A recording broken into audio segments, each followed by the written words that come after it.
Yes, good morning. Starting this Friday, accruing interest that picks back up for federal student loans. As for payments, those will resume in October. And if you're hesitant about being able to afford those payments, you might want to sign up for Biden's new SAVE program. You have to go to studentaid.gov to do so.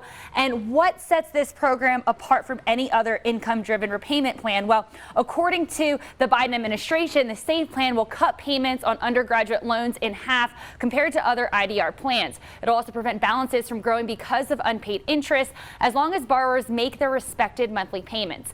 Under the SAVE plan, the monthly payments are based on a borrower's income, not the student loan balance. Some of these benefits are underway now. Others start in July, but as of today, under the SAVE plan, a borrower who makes less than $30,000 a year will not have to make any monthly payments. And the program would save borrowers who earn more than that about $1,000 a year. The Department of Education will also stop charging monthly interest not covered by the borrower's payment on the SAVE plan. And lastly, if you're married, you do not have to include your spouse's information on your payment calculation as long as you are filing your taxes separately.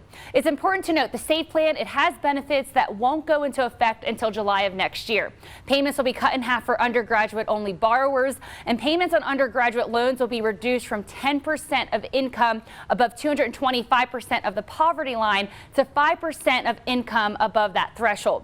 Borrowers could reach forgiveness sooner. Current IDR plans require 20 to 25 years of payments before forgiveness for the entire student loan balance. But if you have a balance of $12,000 or less, you will receive forgiveness after 120 payments. Now, the SAVE plan, it's replacing the revived pay-as-you-earn plan. Borrowers who are already part of the repay plan, you'll automatically be enrolled in the SAVE plan. If this is you, you'll be able to see the payments adjusted in your account. No further action needed at that point. Bree.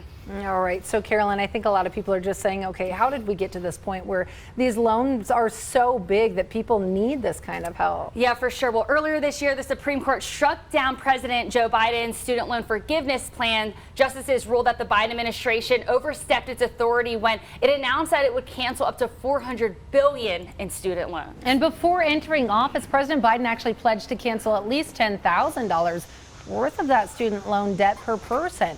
In 2020, the Department of Education paused repayment of student loans for a 3-month period. That eventually repeated itself 7 times.